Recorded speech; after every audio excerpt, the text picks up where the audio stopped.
I wanted to explain why I decided to start a video channel. The first reason was it's an opportunity to share ideas.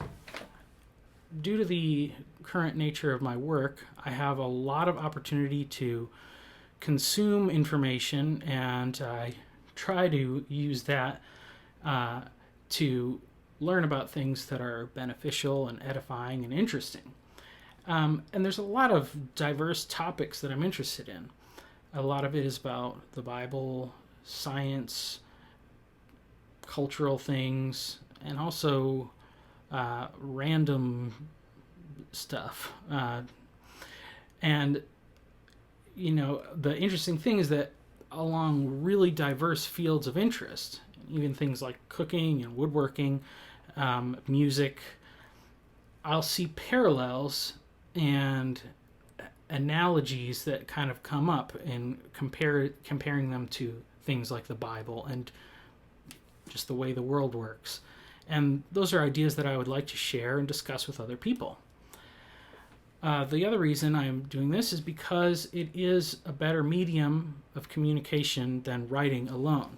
I really enjoy writing. Writing helps me to focus my thoughts and really distill some of this information. So I'm sure I will continue to do some of that, especially in between. But it takes a long time to really craft something that in written form is publishable. And I've noticed that I can consume a lot more video or audio content than I'm able to read, just due to the nature of being able to listen while I do other things. And this is something Jordan Peterson's talked about, that there's really a power to this YouTube revolution because it makes information so easily digestible for people. And so that is one of the reasons why I decided to do this in the format of a video rather than simply writing a blog. I do currently have a blog. I'm not sure how long I will continue to do that specifically because, as I said, distilling things into a really well-written format takes a lot longer. The ideas can be fleshed out a lot more quickly in a speaking style like this.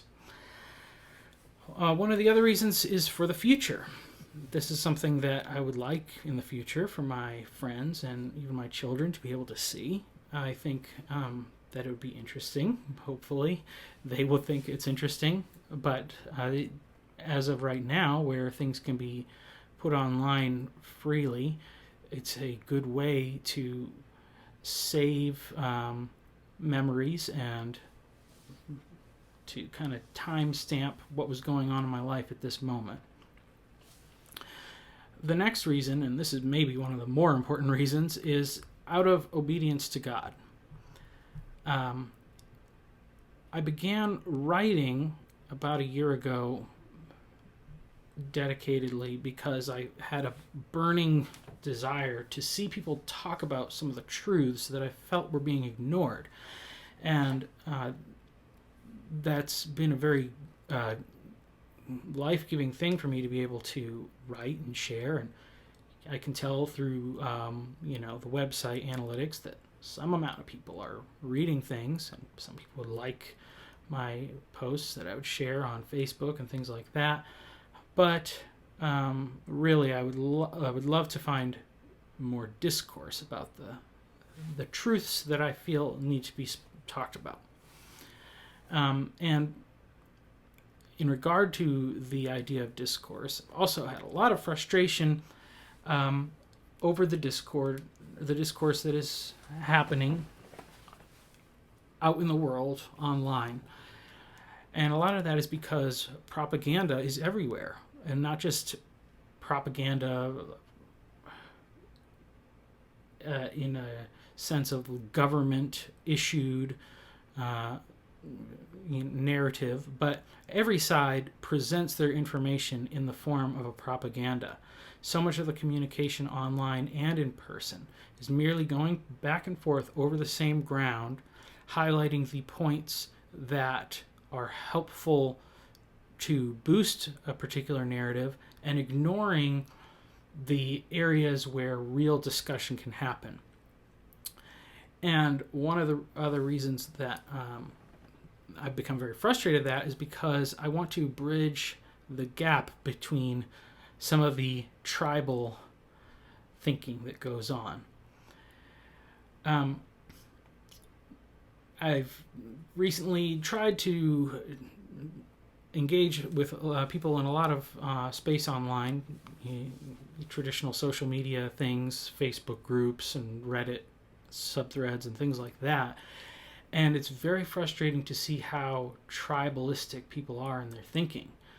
If a group is about one specific type of content that I may be interested in, what I really want to share with people is how I see parallels or interesting connections between that group and another form of writing or video or whatever.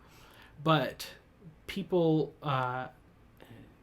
tend to be very antagonistic towards any outside ideas coming in, and the range of discussion becomes so narrow that it's not really worth engaging in, at least from my perspective. And so one thing that I'd really like to express through this format is that I believe that if we can suspend our judgment, and especially to those who are most closely aligned with us, we can make some progress towards a useful unity. And I think that if we're able to just hold off judging a new idea that maybe troubles us or maybe seems really foreign or strange or counter to what we normally think, that if we can hold it in tension, we can really get to a useful place and hopefully bring some people together and learn some things. So, some information about myself, who I am.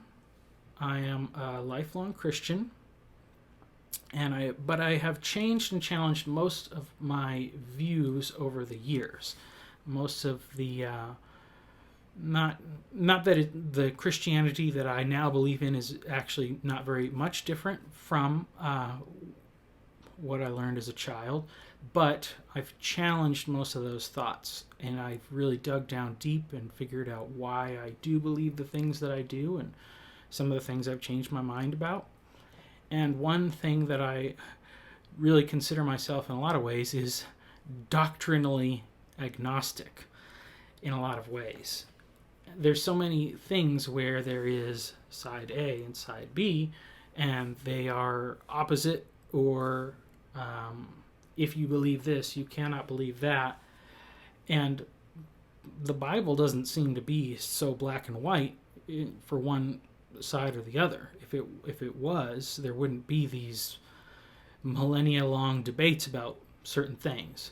So I'm comfortable saying I'm not sure about some of these things. I may lean one direction or another, but the other side might be right. So, and being willing to think about things in that way has been a liberating experience, because it gets past the argument stage and then into the discovery stage, the stage of wonder. And so because of that, I am someone who spends a lot of time engaging with diverse content, because I'm not afraid of challenging my faith or shaking my faith or anything like that. I don't want to always argue with people. I want to understand what they're saying. Somebody who might have beliefs that are very radically different to my own, they might believe opposite of what I do, even in regards to believing in God and Christianity and the Bible. But in some other aspect of their interest, they see a truth that I have not previously noticed. And so I think that it's very beneficial to listen to people from diverse backgrounds of belief, and just find out what other people have to say, because some of it may be useful to us. In the Big Five personality trait profile, I have very high openness, but very low extroversion. I'm a big introvert. And so some of this is a stretching and growing experience for me. But at least this way, I can just put the information out there and people can find out if they like what I have to say and want to talk to me. I don't have to wade through a lot of small talk to get to the deep subjects that are really interesting. So that's kind of one of my reasons for wanting to do this. I also have a fairly high level of agreeableness, but it's apparently all politeness. So I am very polite, but I don't actually agree with a lot of things. I just, as an introvert, may choose not to argue with people about them. I am a fast learner. I've taught myself many skills and ideas and concepts. I like to consume a lot of information. And it usually doesn't take me too long to grasp a concept. Because of that, I don't tend to go as deep sometimes on some things. Because once I get the gist of it, I'm excited to learn about something else and kind of bring it all into the web of knowledge. But I love to learn. I love to read and watch and hear new things, and that's all very exciting. I am also a craftsman.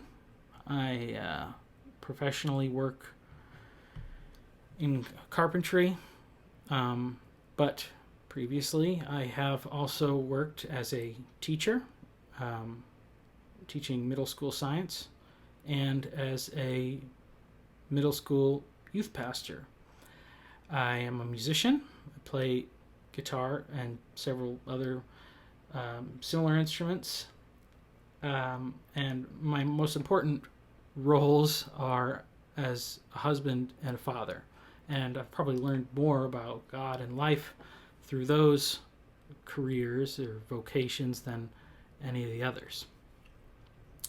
So, what are the topics that I really want to talk about?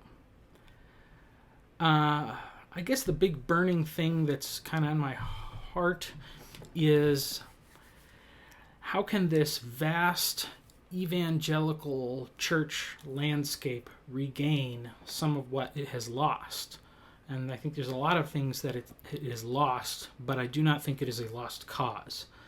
But I think there's, and I've experienced this, that new infusions of spirituality, a deep spirituality is needed. Intellectualism is needed. There's a lack of intellectual depth in a lot of what goes on in modern evangelical churches. Ritual, I think, is something that we've run away from, that we can't see any value in it whatsoever. I think there is some value to it, as I've learned many things about other traditions. Discipline, I think because there is a lot of freedom in Christ, and things are not required, there are many things left untried, many disciplines that are no longer practiced, things like fasting. And community is also a very challenging thing in general. We all live lives that are so isolated that even within a church, people can be very isolated. And I think that discovering a true sense of community is something that's very important, very needed. And the other thing is science. And I think that I've come to realize that Christians need not to be afraid of science, whether they understand it. There's a wide variety of ways that it can be understood, and all of the different viewpoints have their valid arguments. Some of them make a little better sense of the Bible. Some of them seem to make a little bit more sense to those who are interacting with the scientific community at large in the world. And I think that there's value in both those things. I think it's amazing that God has left enough ambiguity in his scripture that it doesn't have to be a stumbling block for those who want to know God and believe in the Bible. Either way, they fall on those lines. But I also, as someone who formerly taught science and whose father taught science and grew up in that sort of environment, I think it's really exciting because it is ways that we learn and understand the world that God's created. However you believe he created it, he did, and learning about it I think is exciting. So that is something I want to talk about. And really the implications of believing the Bible. And I think there's so many parts of the Bible that we just kind of skim over, and we really thought about what it meant and the implications it would have for our lives, that would be a really remarkable thing for people to discover. It's been eye-opening for me just to see all the ways that I'm not even scratching the surface of what it means. And I think there are some fun ways that science can also bring light to the Bible. To get past the parts that everybody wants to argue about, I think there's some really interesting things we could learn. And lastly, I really would like for this channel to kind of give an opportunity for free exchange of thought. I would definitely love to be able to record interviews and discussions with other people and have that be part of this in the future. I have a few people in mind that I know personally, and so that's something I look forward to doing. So that's my reasons why I'm starting this channel, and hopefully I get enough positive encouragement to force myself to continue doing this, because I think this would be a good growth experience for me, and I do want to leave a legacy for people to hear my thoughts. And it feels a little bit vain, but as an introvert I know that some people would like to know the rich stuff that goes on in my crazy head all the time, and I can't let my pride keep it all on the inside. So that is why I am starting this channel, and I hope if you find that interesting, you would consider checking back in the future and see what else I add here. Thank you.